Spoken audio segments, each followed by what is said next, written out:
Hey everyone, I'm going to do an emergency update on Bitcoin today as we have seen a massive impulsive move to the upside in the last day and we have broken the highs of August 2022.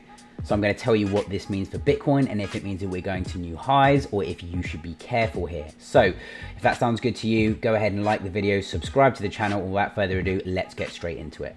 So in short, the first thing I'm going to tell you is that I do not think that now is a good time to buy Bitcoin when you are longing at resistance, even if it does end up going to 28K, because you are at the risk of buying after a parabolic move to the upside and your liquidity will be someone else's selling price. You can see that we have broken this high over here that we got back in August, okay, not impulsively. So far, we have actually just, let's just draw a horizontal line over here. We've actually just taken a little bit of liquidity, and so far, until proven otherwise, this is just playing Bitcoin towards the top of a range, taking out some stop losses and liquidity, and this could be a swing failure pattern where we take out some stop losses up here, get some orders filled, and then swing it back to the downside. But you need to wait and be patient here to see what Bitcoin is going to do before jumping into any conclusions or into any positions. You can see that jumping into the higher time frame charts, we have said to you be careful of the 50 and the 200 week moving average converging together to provide that upper resistance for Bitcoin. And I've said before, I said the highest that we can go is probably going to be about 25.2, maybe 26. But you should expect some sort of pullback here. Bitcoin has not been respecting the TA so well in this parabolic move to the upside. But we did say back here, guys, right? Let's just clean up the charts. We were definitely expecting a move in this region when we got the pullback at $21,000. Maybe we would have come back down here, tapped into this order block of liquidity, and then moved back to the upside. But you can see that when we broke over here, I was fully expecting Bitcoin to have some kind of retracement at this level, but we absolutely blasted straight through it, and it was a pretty savage day if you were a bear, because actually we were below the range low, and within a day we got a 10% candle and then busted straight through and actually got a daily close above the high of the range. And once we got that close above the high of the range, you probably knew that it was only a matter of time before 25.2 got tagged. So we know we have an area of supply here at $25,000, and we know that there are some people selling here, because if you look at this 1 minute candle, not to draw this down into too low a time frame, but we literally got about 2.5% drop. So there's definitely sellers here that are willing to offload their Bitcoin. But you're going to want to wait to see how this plays out, because we could actually come down and consolidate here and then move back down here and then start to form some kind of like shorter term distribution pattern, and we might get some of these sort of mini head and shoulders or potentially one other SFP. So if we get another push into this area of supply, okay, and we get slammed back down very quickly as we did over here, we are getting some short-term signs that this move is getting a little bit exhausted and that Bitcoin might want to correct down to some lower levels before going into some of the higher 20,000 levels. The order block trading works perfectly, because you can see that this area of consolidation on the 15-minute chart gave us that platform to basically punch through this high and you know, basically bull flag to continue to the upside. So I think that if we lose this level over here on a higher time frame, okay, at 24.2, okay, that's going to be your first indication that there is going to be a higher climatic level of selling going on. And if we lose this level over here, okay, this order block at $24,000 precisely, okay, we have a complete void in price over here between 24,000 and 23,000, where we literally shot up with zero support at that level. Like I said, until you get a weekly close above the 50 and the 200 week moving average, which is going to help you confirm some bullish support at least a week or so to consolidate there, then you don't have any reason to suggest that we're still playing the range of Bitcoin, okay, in this lower level, okay, and whether we're potentially just going to come back and retest some of these levels. This is still my primary target, okay, until proven otherwise, because I don't FOMO into moves, and we know that we have prices and order block over here, okay. I think the actual best case scenario for Bitcoin this year, if you're a bull, which is what you would want to see, would be some sort of accumulation sideways this year where we kind of stay within this range, but really come down, potentially form this inverse head and shoulders, which is a definite possibility, and then move up.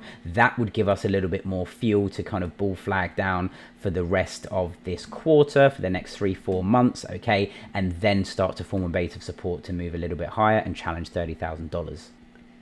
Levels below us to watch out for support is again going to be $22,000 to $21,700. So if we come down here, it's definitely a possibility that we can see some sort of continuation here to move to the upside and garner support over here. However, it depends, I think, on what this candle is going to do in the next day or two.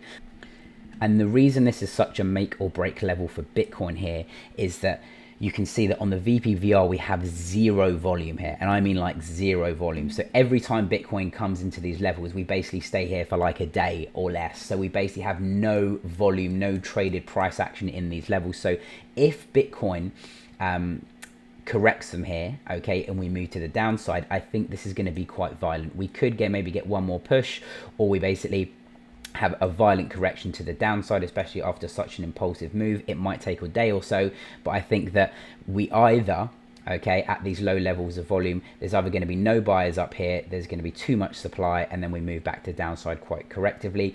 On the other hand, if we see Bitcoin move quite impulsively from here and we start to correct over here for short periods of time at 25,400, 25,200, and we start to see some consolidation above this range, this is telling us that we're going to go higher.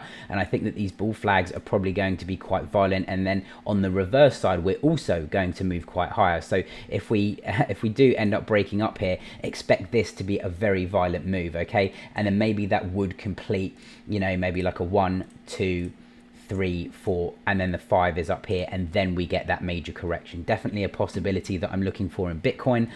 But look, this is an area that you need to be careful of. I think that you shouldn't be buying here or going into longs at resistance, okay, when you have zero confirmation. Just be aware that you've got no volume here in price, and if we move up, it's going to likely get even more frantic and even more FOMO-ish, moving up to the top of that 25,000 level.